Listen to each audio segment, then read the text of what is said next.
Et il faut vraiment que tout le monde le sache. Parce que ce qu'ils ne vous disent pas, c'est que le corps considère ça comme une blessure. Oui, et il essaye de le refermer. Oui, c'est quelque chose qui essaye constamment de se refermer. Une partie de ton horrible histoire de transition, c'est que tu as un néovagin qui ne fonctionne pas bien, tu as de l'ostéoporose.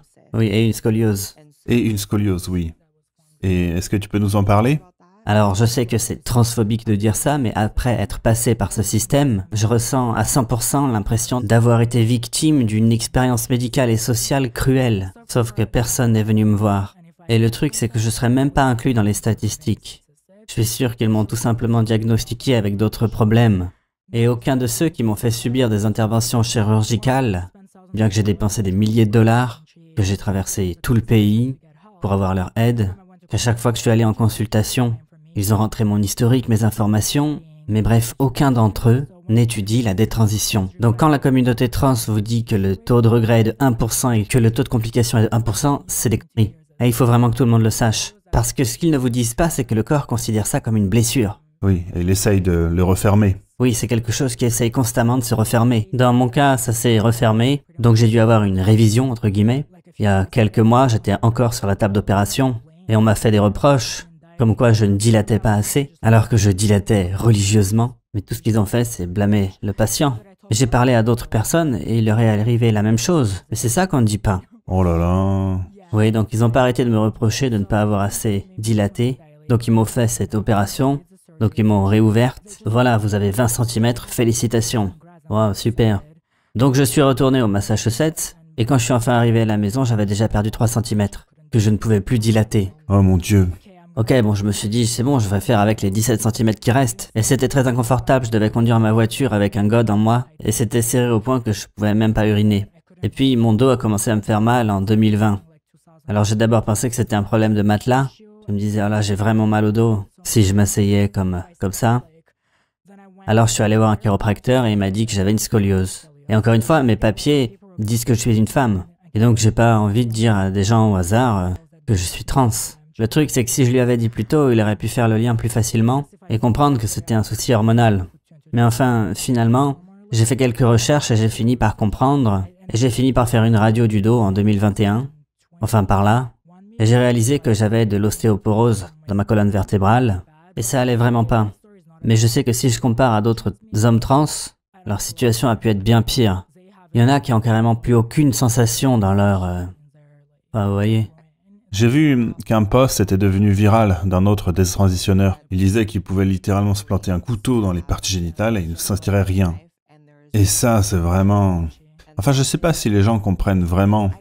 Je veux dire, moi-même, en tant que personne trans, on m'a demandé pendant des années pourquoi est-ce que je ne voulais pas faire de chirurgie. Et les gens m'ont dit, ah oui, après tu pourras même plus avoir d'orgasme en fait. Et en fait, dans la tête des gens, c'est plutôt ça la conséquence. Mais la réalité, c'est que on ne peut même plus avoir de rapport sexuel.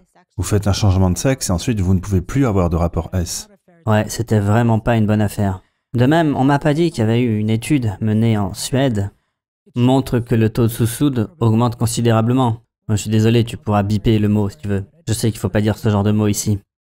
Mais enfin oui, j'aurais aimé qu'on me dise tout ça avant que je fasse toutes ces opérations. Le fait de savoir que j'avais plus de chances d'en finir après, selon certaines études. Enfin, je veux dire, pourquoi personne n'en parle online? Pourquoi est-ce qu'il faut rechercher soi-même pour avoir ce genre d'infos? Et donc, enfin, c'est vraiment éprouvant d'entendre tout ça, il faut l'avouer. Mais c'est vraiment hyper intéressant. Parce qu'évidemment, on a tous les deux deux sons de cloche différents. La transition a été un bon choix pour moi. Et j'essaye donc de mettre à la place de quelqu'un pour qui ce n'était pas le bon choix. Et c'est très difficile émotionnellement. Enfin, je suis vraiment désolé pour toi. Je ne sais pas quoi dire d'autre.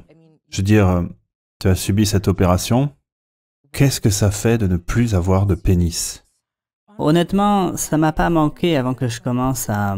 Enfin, ça me manquait, mais j'osais pas me l'admettre. Je me mentais à moi-même. Et puis j'ai commencé à ressentir ce truc du membre fantôme. Quand je me réveillais le matin, j'avais rêvé de mon pénis. Et puis je me réveille et je me rends compte que je l'ai plus. Et il y avait quelque chose de l'ordre de la situation miroir. Parce que quand j'étais une femme, quand j'étais enfant, je me souviens que je rêvais d'avoir eu un vagin. Et maintenant, j'aimerais pouvoir revenir en arrière. J'ai fait une erreur hallucinante. Et puis j'ai réalisé qu'en fait, je ne pourrais jamais récupérer mon pénis. Et ça a été vraiment traumatisant de réaliser ça, c'était vraiment triste. Alors je veux pas attirer la pitié, mais enfin c'est vraiment triste. Je veux dire, j'aurais pu être une personne tellement meilleure, j'aurais pu accomplir tellement plus. Et ma libido me manque. Et honnêtement, je peux même plus prendre de testostérone, parce que ça me donne trop de désir S, que je ne peux pas assouvir. Et ça, c'est vraiment traumatisant. Et honnêtement, je ne savais pas quelle hormone j'allais devoir prendre. Et je leur ai dit que j'étais pas heureuse avec ma transition. J'ai essayé d'en toucher 2 mots à un des médecins. Il m'a envoyé une lettre et personne ne m'a donné son adresse mail. Enfin, vraiment, ils en ont rien à faire. En fait, ils veulent même pas savoir. Et pourquoi? Eh bien, parce que c'est une grande industrie. Oui, ça leur donne une très mauvaise image qu'une patiente dise « je regrette ». Oui, parce que ça ne correspond pas au narratif qu'on essaye de faire passer. Il y a beaucoup de gens qui réfléchiraient à 2 fois. Moi, j'aurais voulu que quelqu'un me prenne dans ses bras il y a quelques années et me dise « tu sais quoi, tu peux avoir l'air féminine, tu peux porter des boucles d'oreilles, des cheveux comme tu veux. » Mais la réalité, c'est que nous n'avons pas la technologie pour te transformer en femme. Donc tu aurais voulu que quelqu'un t'empêche de transitionner. Oui, j'aurais voulu. Et ma parente essayait, mais ils n'étaient pas en Amérique. Et ce qu'ils m'ont dit, c'était plutôt de l'ordre du religieux. Et à cette époque-là, je les ai pas du tout écoutés. Ils m'ont dit, tu sais, dans la religion musulmane, c'est haram. Ça va totalement contre la volonté de Dieu. Mais si ça avait été un médecin professionnel qui me l'avait dit, enfin, je suis vraiment tellement en colère. Ces personnes n'ont pas vraiment cherché à comprendre ce qui était mieux pour moi. Ils se sont pas intéressés à mes traumas d'enfance. Ils sont pas allés chercher plus loin. Ils ont juste cherché à m'affirmer, à affirmer mon genre. Mais ça m'a blessé. Oui, c'est ça qui est vraiment... Enfin, ce qui est vraiment aussi dangereux, c'est que il y a tous ces docteurs, ces thérapeutes qui cherchent à affirmer le genre et qui se contentent de dire « oui, vous êtes trans ». C'est ça, votre problème. Ils vont pas chercher à savoir s'il peut y avoir d'autres causes. Et dans de très nombreux cas, il y a d'autres causes. Mais ils ne s'y intéressent même pas. Mais je pense que quand les gens doivent se tourner vers un laboratoire scientifique, ils pourraient avoir des définitions mieux structurées et savoir véritablement quelles sont les chances réelles que tout se passe bien. Il ne s'agit pas de contrôler l'accès à ces opérations, mais il y a déjà tellement de gamins qui regrettent. Mais pourquoi ce serait mal de contrôler l'accès ? En fait, c'est le seul problème médical dans lequel c'est vous qui choisissez votre propre traitement. Mais enfin, c'est quoi ce truc? C'est vous qui choisissez si vous voulez prendre des hormones? Oui, c'est un excellent argument. C'est vous qui choisissez si vous voulez aller plus loin avec de la chirurgie ou pas? Peut-être qu'il devrait continuer à étudier la chose et se dire, ok, parfois la chirurgie ça marche pas. Peut-être que la présentation sociale peut aider beaucoup de gens. Honnêtement, moi j'aime me présenter comme une femme. Et ça me dérange pas d'aimer ça. Donc quelqu'un devrait pouvoir vous expliquer que c'est ok pour vous de rester comme ça, sans avoir rien à subir d'irréversible. Oui, j'ai même changé mes papiers d'identité. Et c'était pour échapper à la violence masculine, parce que j'étais toujours dans des situations pas possibles. Psychologiquement, je savais que je serais jamais accepté par les autres hommes en tant qu'homme. Et peut-être que c'était ma manière à moi d'être accepté en ressemblant à une femme, vous voyez. Donc dans un sens, j'ai fait cette opération pour répondre au patriarcat, mais enfin le résultat était tellement catastrophique que je peux même pas me rapprocher d'eux. C'est genre, vous êtes sérieux les gens? Et tous les hommes à qui j'ai fait de l'effet, c'était des hétéros mariés, enfin du moins, pour ce que j'en sais. Enfin, mais vraiment, l'autre truc, c'est que, après littéralement plusieurs opérations chirurgicales, ils n'ont pas pu me donner quelques centimètres. Actuellement, j'ai 2 centimètres et demi. Et enfin, moi, je suis genre, ouais, mais vraiment, quoi. Et honnêtement, avec cette transition, j'ai perdu énormément de membres de ma famille. Enfin, je veux dire, j'ai pas vu ma grand-mère depuis des années, par exemple. Et qu'importe qui j'étais, enfin, ma grand-mère m'aimait. À leur manière, ma grand-mère m'aimait.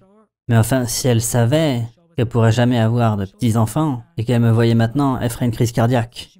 Franchement, elle pourrait y passer, alors je la vois plus. Mais il y a aussi une partie de la famille qui m'a soutenu, qui vivent ici, qui vivent en Amérique maintenant. Mais la transition m'a éloigné d'eux. Déjà parce qu'ils ont du mal à comprendre. Et enfin, voilà, je suis un peu en colère à cause de toutes ces désillusions. Mais honnêtement, je suis un peu en colère contre eux aussi. Enfin, je sais que c'est pas vraiment leur faute. Je veux dire, c'est moi qui ai signé les documents. Mais j'étais juste un gamin traumatisé. Je veux dire, ma sœur a grandi dans les mêmes conditions que moi, elle savait que j'étais traumatisé. Enfin voilà, elle était plus jeune que moi. Elle aurait pas pu savoir. Mais ils ne m'ont pas protégé de moi-même. Et donc tu as... Et honnêtement, je me sens vraiment très isolé. Et maintenant, d'autres de mes amis qui s'identifient comme trans ont eu d'autres complications. Parce que quand j'ai posté cette vidéo il y a quelques années, beaucoup de personnes m'ont contacté et on me disait que j'étais une femme trans avec des complications. Mais maintenant j'ai réalisé que je n'étais pas une femme. J'ai toujours été un homme qui s'est fait aspirer dans ce truc. Et je venais de perdre la petite communauté que j'avais, tu vois. Et maintenant je me retrouve de l'autre côté parce que je n'ai pas été écouté. Mais nous sommes encore une minorité de personnes trans raisonnables, comme toi par exemple, mais aussi quelques LGB comme Ariel Scarcella. Mais on est toujours une minorité. Et je ne sais pas comment on va arrêter tout ça. Enfin, il y a des choses qui changent en Floride, par exemple, où il y a de plus en plus de détransitionneurs qui témoignent, comme Abel Garcia, qui va jusqu'en Floride, qui va parler aux trans, pour montrer que les opérations chirurgicales ne sont pas sans risque. Et il n'hésite pas à parler aux gens un par un. Et c'est important parce qu'on pourrait perdre toute une génération de gamins qui n'ont pas besoin de ces opérations chirurgicales. Après être passé par ce système, je peux vous dire que les chirurgiens n'en ont rien à faire. C'est pour eux-mêmes qu'ils font tout ça. Pour eux, on n'est qu'un bout de viande. Et c'est ça la réalité. Et honnêtement, si je parle, c'est parce que je sais qu'on ne pourra jamais me réparer. Je ne récupérerai jamais mes fonctions génitales. Là, j'ai une espèce de tunnel, et tous les programmes que je pourrais suivre finiront par me donner une scoliose. Ou alors je ne serai plus capable d'uriner. Qui sait, j'ai aussi peur du cancer. Alors voilà, c'est ça ma réalité. Mais parfois, quand je me lève, j'ai l'impression d'être dans un cauchemar et que je vais me réveiller. C'est comme un mauvais trip à l'acide. Mais c'est ma réalité. J'aurais quand même pu m'amuser et avoir des rapports S avec des mecs qui aiment bien les trans. J'aurais peut-être pu me fiancer. Mais maintenant, je suis juste coincé. Tu vois? Et donc, je sais même pas par où commencer. Bon, déjà, avant toute chose, merci d'avoir été aussi ouverte, parce que c'est vraiment, sans aucun doute, l'une des vidéos les plus puissantes que j'aurais jamais créées. Le fait que tu sois là, si vulnérable et honnête, enfin, je voudrais vraiment te remercier. À ton avis, qu'est-ce qui aurait pu être fait différemment? Pour toi, tout particulièrement, qu'est-ce que les docteurs auraient pu, qu'est-ce que les docteurs devraient arrêter de faire, ou bien faire, justement? Eh bien, faire beaucoup plus de recherches. Faire véritablement de la science, pas juste faire passer des sondages à des gens en ligne. Étudier les transitionneurs, les détransitionneurs. Je sais pas, faire des fichiers Excel. Interviewer des trans. Comme toi, tu es en train de le faire. Et je pense qu'une des choses qui viendrait en premier, c'est d'expliquer à quel point la chirurgie du bas est quelque chose d'énorme. Et de même, les hormones devraient être beaucoup plus étudiées. Et leurs effets sur le corps des hommes, le corps des femmes, les hormones cross-sexuelles. Il faut vraiment faire de meilleures recherches. Et également, les gens devraient être plus honnêtes par rapport aux résultats obtenus. Parce que beaucoup font semblant. Ils font semblant lorsqu'ils discutent en ligne. Ils disent qu'ils ont des orgasmes multiples. Et ouais, la testostérone joue beaucoup sur la libido. Alors je sais qu'il y a aussi les gens qui parlent de la progestérone, mais honnêtement, c'est vraiment trop fort. Mais enfin bref, non, vous pouvez pas avoir des multiples orgasmes, ni avoir de lubrification naturelle.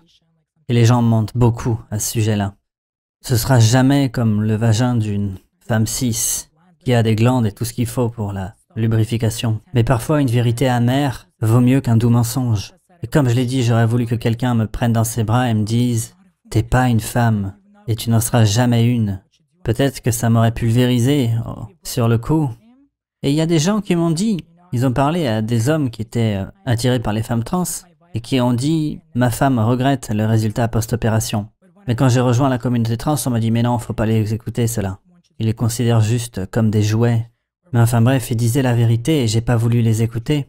Tout simplement parce qu'on m'avait complètement lavé le cerveau et que j'étais littéralement convaincu d'être une femme.